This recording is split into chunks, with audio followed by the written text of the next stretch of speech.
Voices Beyond Pages. This is The Children of Hurin, the Narnichin Hurin, by John Reginald Rowell Tolkien.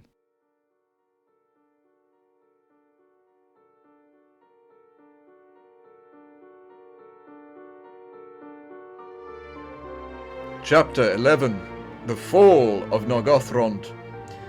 When 5 years had passed since Turin came to Nargothrond, in the spring of the year, there came 2 elves, and they named themselves Gelmir and Arminas, of the people of Finarfen, and they said that they had an errand to the Lord of Nargothrond.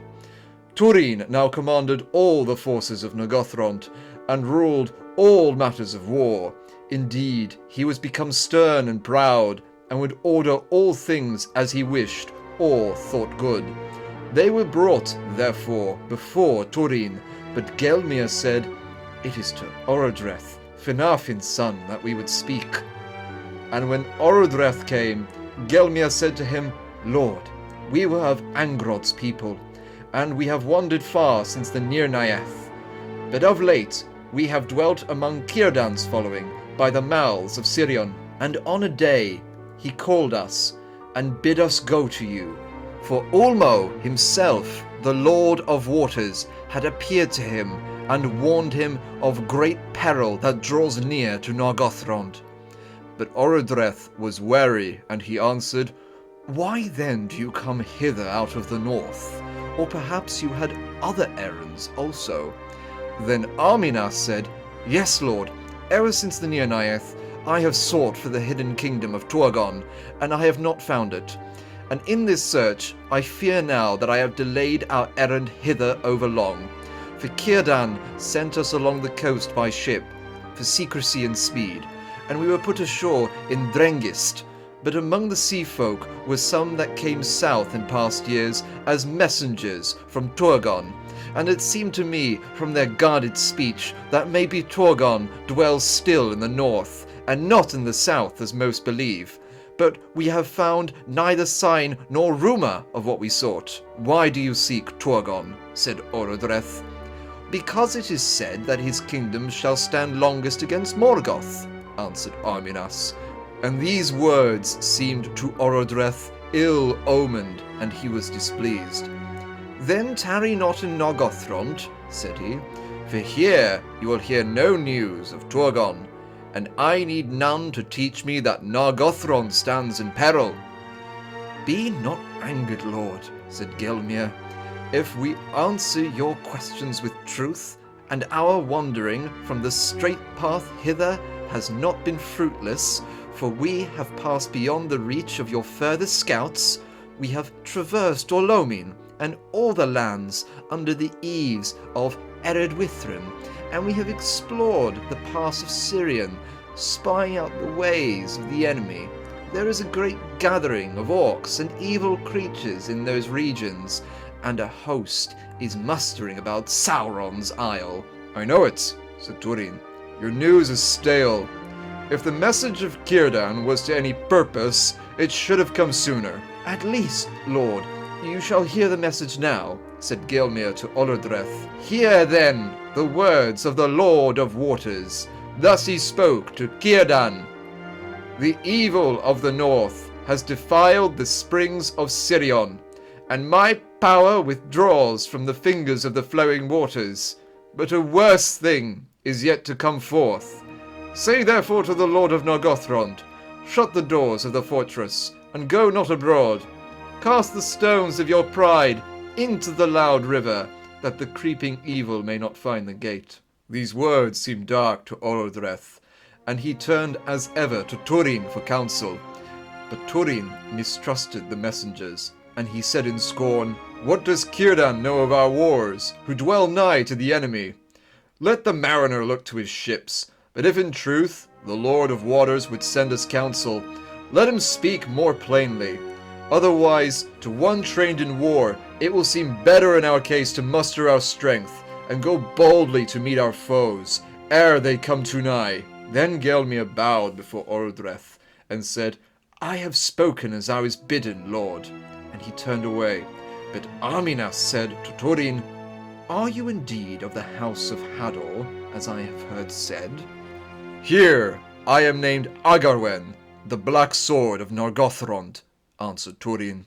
You deal much, it seems, in guarded speech, friend Arminas. It is well that Turgon's secret is hid from you, or soon it will be heard in Angband. A man's name is his own, and should the son of Hurin learn that you have betrayed him when he would be hid, then Morgoth take you and burn out your tongue. Arminas was dismayed by the black wrath of Turin, but Gelmir said, He shall not be betrayed by us, Agarwen. Are we not in council behind closed doors, where speech may be plainer?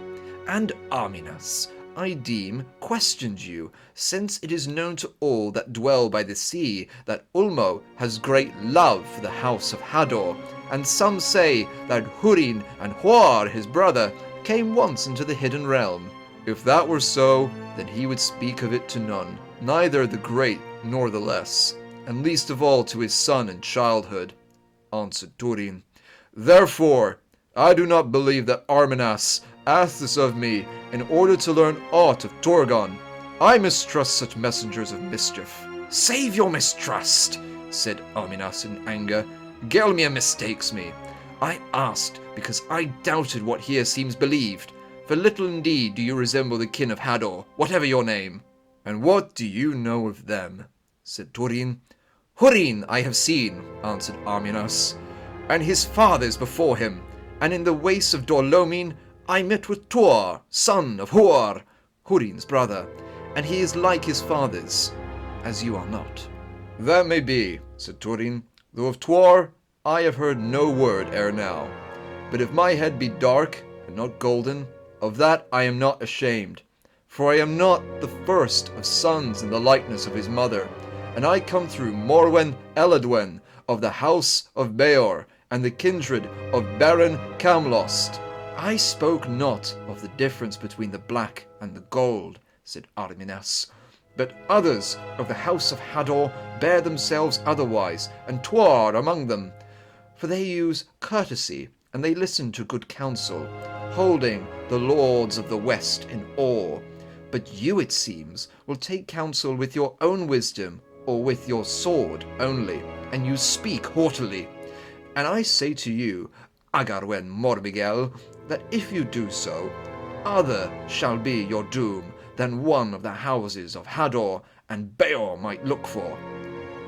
Other it has ever been, answered Turin, and if, as it seems, I must bear the hate of Morgoth, because of the valor of my father, shall I also endure the taunts and ill boding of a runagate from war, though he claim the kinship of kings? Get you back to the sea.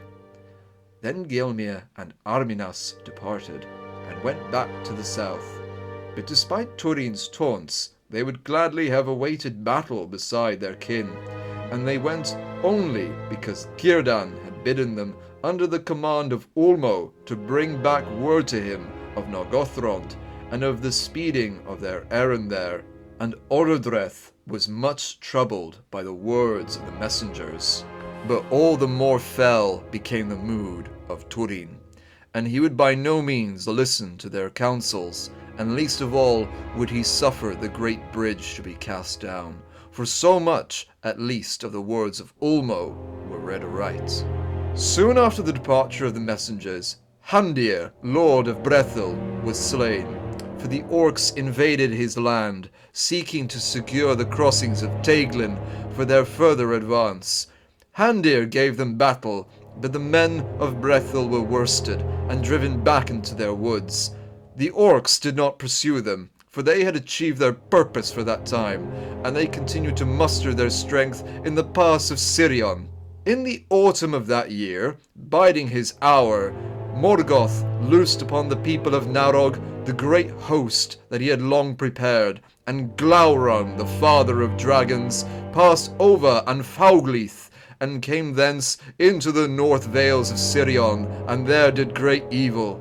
Under the shadows of Ered Withrin, leading a great army of orcs in his train, he defiled the Aethel Ivrin, and thence he passed into the realm of Nargothrond, burning the Talath Dirnen, the guarded plain between Narog and Teiglin.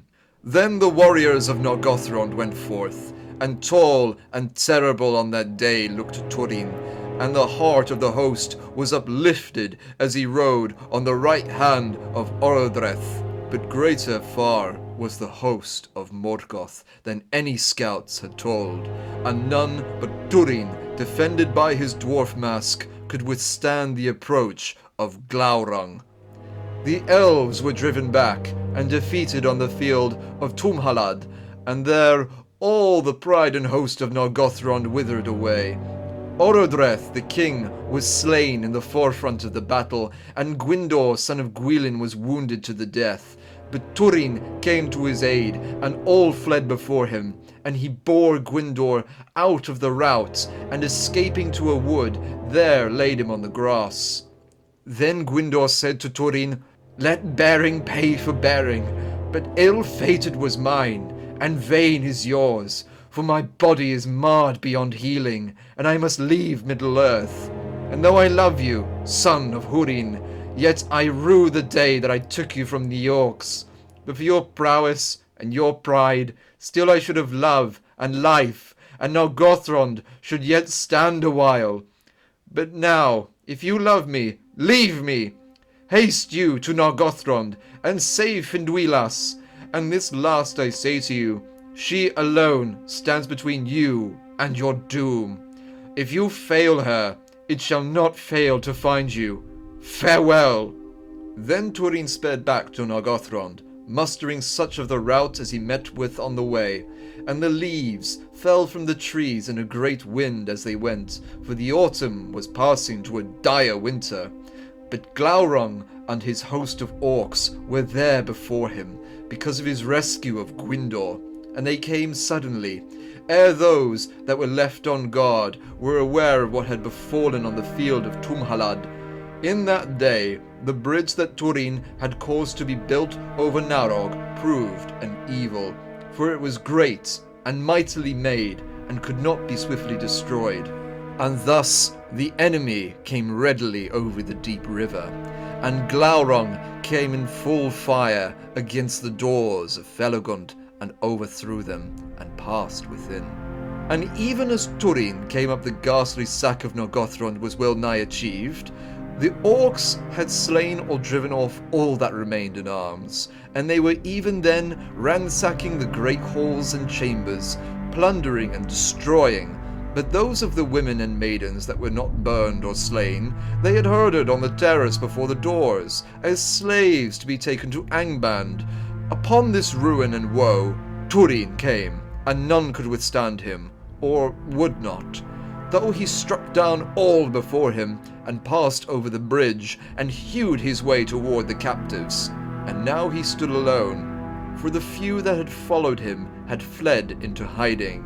But in that moment, Glaurung the Fell issued from the gaping doors of Felagund, and lay behind, between Turin and the bridge. Then suddenly he spoke by the evil spirit that was in him, saying, "Hail, son of Hurin! Well met!" Then Turin sprang about, and strode against him, and fire was in his eyes, and the edges of Gorthang shone as with flame. But Glaurung withheld his blast, and opened wide his serpent eyes, and gazed upon Turin. Without fear, Turin looked in those eyes as he raised up his sword, and straightway he fell under the dreadful spell of the dragon, and was as one turned to stone. Thus long they stood unmoving, silent before the great doors of Felagund. Then Glaurung spoke again, taunting Turin. "Evil have been all your ways, son of Hurin," said he. "Thankless fosterling, outlaw, slayer of your friend, thief of love, usurper of Nargothrond, captain foolhardy, and deserter of your kin. As thralls your mother and your sister live in Dorlomin, in misery and want. You are arrayed as a prince, but they go in rags. For you they yearn, but you care not for that. Glad may your father be to learn that he has such a son, as learn he shall. And Turin, being under the spell of Glaurung, hearkened to his words, and he saw himself as in a mirror, misshapen by malice, and he loathed what he saw. And while he was yet held by the eyes of Glaurung in torment of mind, and could not stir, at a sign from the dragon, the orcs drove away the herded captives, and they passed nigh to Turin, and went over the bridge. And among them was Finduilas, and she held out her arms to Turin, and called him by name. But none till her cries, and the wailing of the captives was lost upon the northward road, did Glaurung release Turin, and he might not stop his ears against that voice that haunted him after. Then suddenly Glaurung withdrew his glance, and waited, and Turin stirred slowly, as one waking from a hideous dream. Then coming to himself, with a loud cry, he sprang upon the dragon, but Glaurung laughed, saying, "If you wish to be slain, I will slay you gladly. But small help that will be to Morwen and Nienor. No heed did you give to the cries of the elf woman. Will you deny also the bond of your blood?" But Turin, drawing back his sword, stabbed at his eyes, and Glaurung, coiling back swiftly, towered above him, and said, "Nay, at least you are valiant, beyond all whom I have met, and they lie who say that we of our part do not honor the valor of our foes. See now, I offer you freedom. Go to your kin, if you can. Get you gone, and if elf or man be left to make tale of these days, then surely in scorn they will name you, if you spurn this gift." Then Turin, being yet bemused by the eyes of the dragon, as if he were treating with a foe that could know pity, believed the words of Glaurung, and turning away he sped over the bridge. But as he went, Glaurung spoke behind him, saying in a fell voice, "Haste you now, son of Hurin, to Dorlomin, or perhaps the orcs shall come before you once again. And if you tarry for Finduilas, then never shall you see Morwen or Nienor again, and they will curse you." But Turin passed away on the northward road, and Glaurung laughed once more, for he had accomplished the errand of his master. Then he turned to his own pleasure, and sent forth his blast, and burned all about him. But all the orcs that were busy in the sack he routed forth, and drove them away, and denied them their plunder, even to the last thing of worth. The bridge then he broke down, and cast into the foam of Narog, and being thus secure, he gathered all the hoard and riches of Felagund, and heaped them, and lay upon them in the innermost hall, and rested a while. And Turin hastened along the ways to the north, through the lands now desolate between Narog and Daglin, and the fell winter came down to meet him. For that year snow fell ere autumn was past, and spring came late and cold. Ever it seemed to him as he went that he heard the cries of Finduilas, calling his name by wood and hill, and great was his anguish. But his heart, being hot with the lies of Glaurung, and seeing ever in his mind the orcs burning the house of Hurin, or putting Morwen and Nienor to torment, he held on his way, never turning aside.